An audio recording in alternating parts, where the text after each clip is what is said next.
Welcome to the Center for Career Development's session on writing a U.S.-style resume. For the assignment overview, you will first watch this video on writing a U.S.-style resume. Secondly, you will watch the session on Center Services and Resources for International Students. Third, you will update your resume. Using your notes from the Writing a U.S.-style Resume, update the format and bullet point statements of your resume. Fourth, you will submit a draft copy of your resume on Husky CT. In this video, we'll cover resume basics, including what is a resume, types of resumes, and resume guidelines. We'll go through the required and recommended categories you should have on your resume. Then we'll get into bullet point statements, covering what they are and how to write them. Lastly, we'll discuss what makes an effective resume. Throughout the session, I will point out some items in regards to U.S.-style resumes.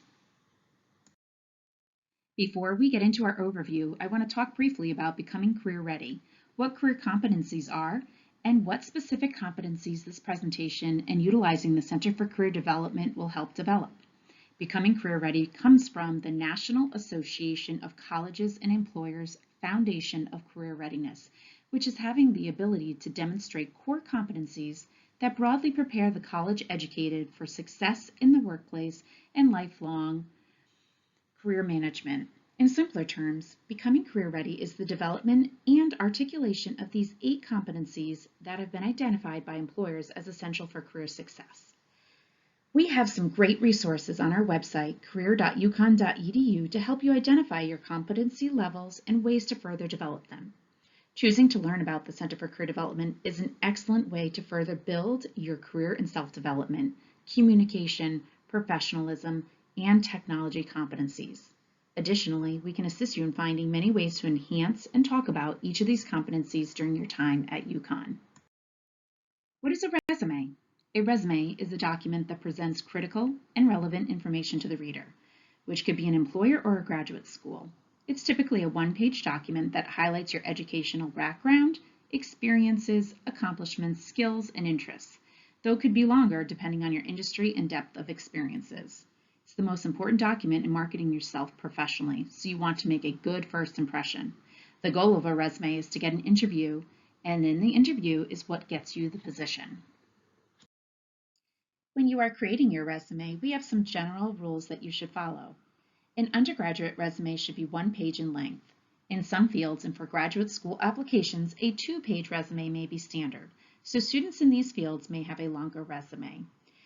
Margins should be 1/2 inch to 1 inch. The margins you choose should be the same on each side of the page. Your font should be 10.5 to 12. Choose an easy-to-read font that is commonly found on most computers. Times New Roman, Garamond, Arial, or Calibri are all good choices. Be consistent with formatting. Each experience and activity should include what we call the core 4: organization, location, position, title, and dates of involvement, formatted in months and years. Here are some general rules when you're creating your resume. Avoid abbreviations, except you may abbreviate states. Do not use templates, grids, or tables to format your resume. When using a template, you run the risk of your resume looking like another applicant's if they use the same template. Plus, templates are harder to customize if you want to include more tailored information. Additionally, many applications require online submissions and use computer software called applicant tracking systems to scan your resume for keywords. This software does not read templates, grids, or tables very well and might reject your resume simply because it can't read it. Lastly, your resume should not have any typos or errors. Do not rely completely on spell check. To protect against discrimination in the review of your application, you should not include the following: race, ethnicity, immigration status, religion, gender identity, photographs, marital status, and any test score results. Employers typically look at a resume for only about 6 seconds before putting it into a yes or no or maybe pile. Therefore, it's really important to make a good first impression. Notice how on this resume, the sections are easy to read and well organized, and the document is pleasing to the eye. We'll go into each of these sections in more depth. Your contact information should be at the top of your document. List your full name in large or bold font. Include your mailing address in the United States. And remember that only states are abbreviated, so you will want to spell out anything out such as road or state. Only add one U.S. phone number. And when looking at your email address, consider using your UConn email address or one that you check frequently.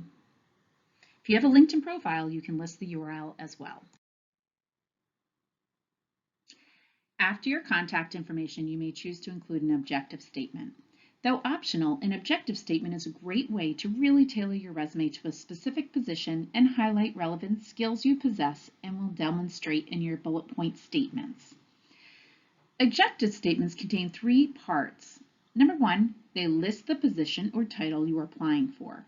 Number 2, they include the field, industry, or company. And number 3, they list 2 or 3 transferable skills that you possess that are relevant to the position. These skills can generally be found in the position's description. Transferable skills are abilities, attributes, and personal qualities that someone possesses and can be used across industry lines.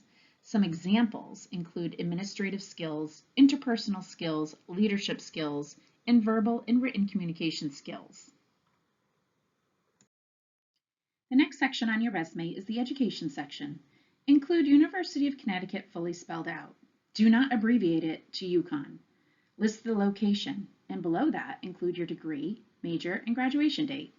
If you are in the ACES program, you may list your major as undeclared, and if you have one, list an emerging academic interest below. Below your degree, you may also list your GPA out of 4.0, particularly if it's a 3.0 or above. Then you may list any honors or scholarships. This is also where you may list education abroad experiences or relevant coursework. Typically, freshmen and sophomores leave their high school education on their resume. You can see here we provide an example with a student from China. Their GPA is listed as a 90 out of 100, and we showed that it is equivalent to the US GPA of 3.7 out of 4.0. Whenever possible, please translate your GPA from your home country to the US standard GPA. After your education section, you may have one or more sections for experiences and activities. You may include jobs, internships, volunteer work, club membership, and other activities, both paid and unpaid. Each experience should be formatted consistently, including the core 4, the organization, location, your title, and the time period you were there in months and years. You may list present as the end date if you are still engaged in the experience. If it is a seasonal experience that you have held over multiple years, like a job that you work during the summer and breaks, you can put seasonal in parentheses next to the dates. Below each experience, you may choose to include bullet points to highlight what you did at the job or activity. Within each section, experience and activities should be listed in reverse chronological order, meaning you will list your most recent position first. When ordering your positions, order according to the end dates first. If you have multiple positions within the same date, use the starting date to determine the order. For example, a position from May 2017 to August 2017 would come before a position from January 2017 to August 2017 because May 2017 is more recent than January 2017. On this page, you will notice where we are discussing reverse chronological order, that the most recent experience is at the top of each section, and then it is followed by the next most recent experience. The skills section should list hard skills or technical skills which are defined and measurable. This could include computer, language, and laboratory skills, as well as certifications.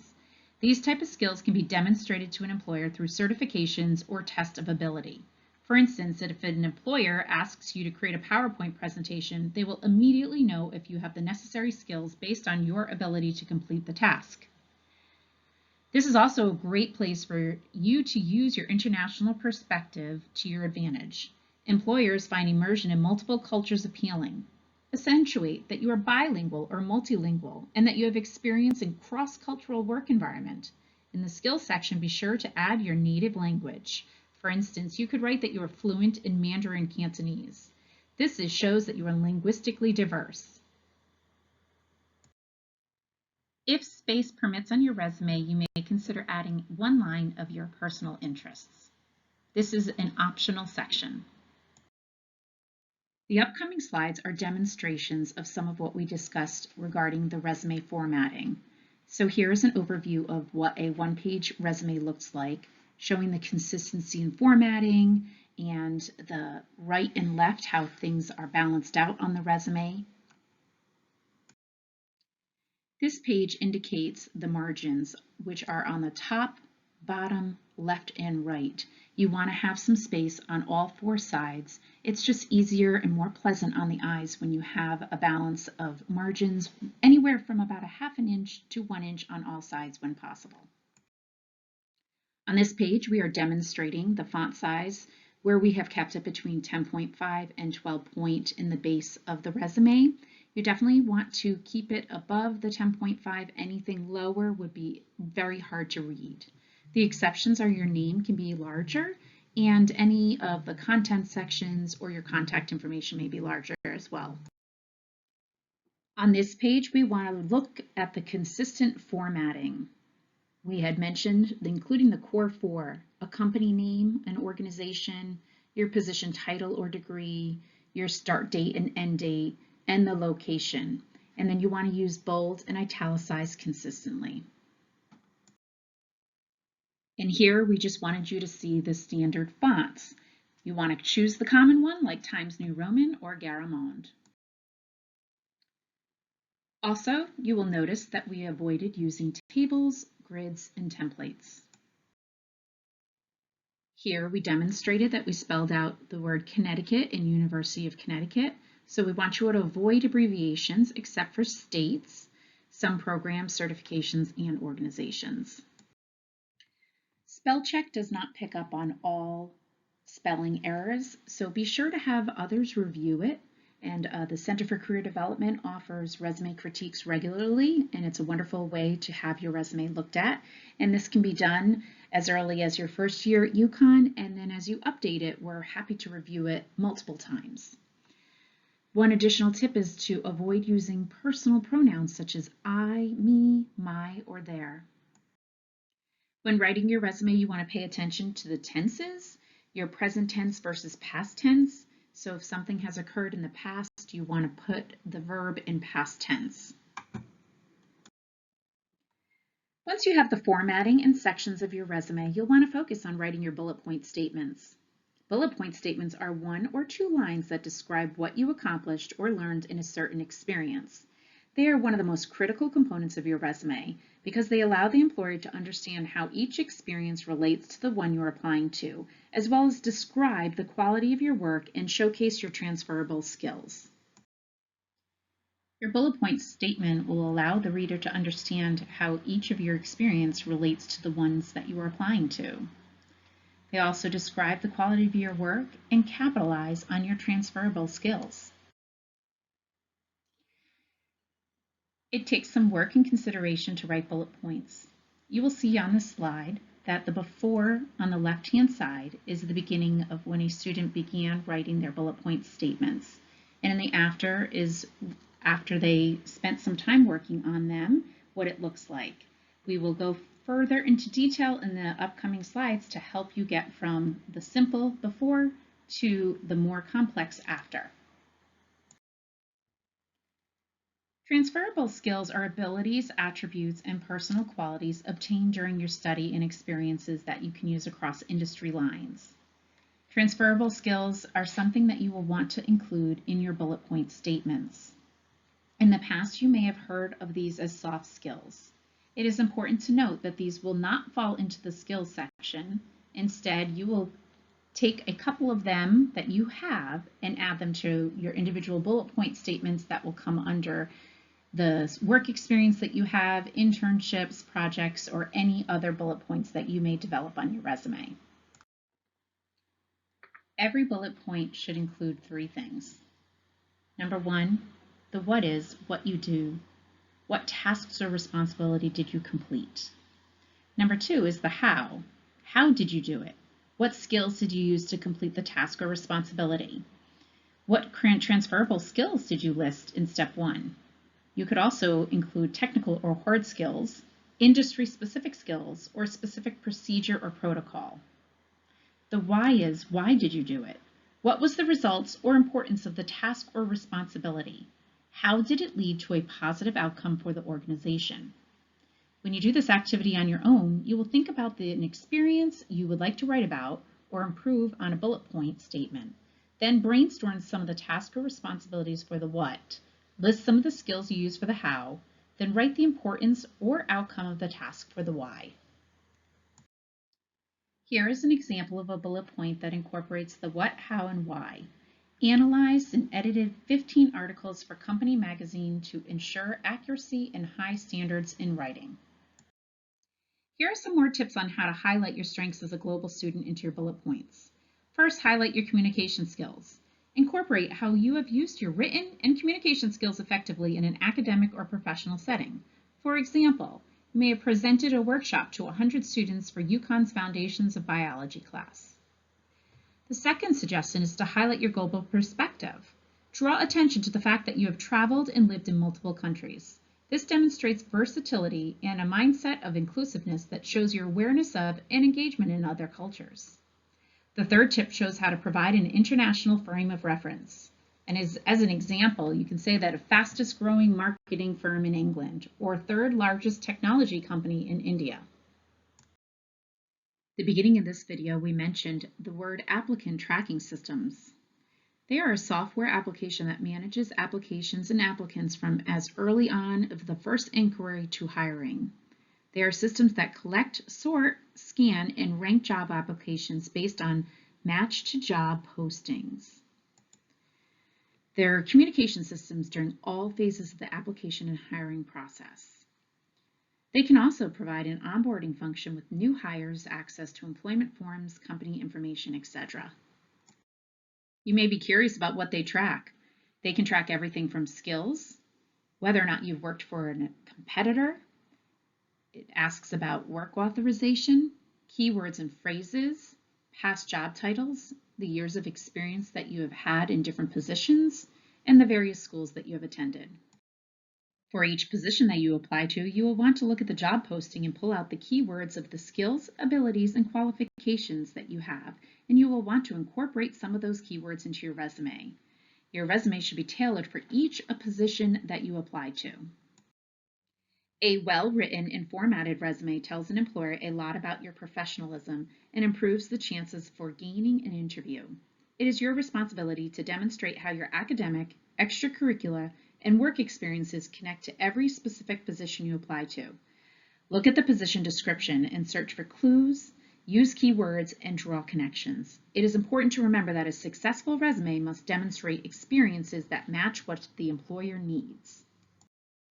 Here is an example of an international student resume. It demonstrates some of the items that we discussed earlier in this video.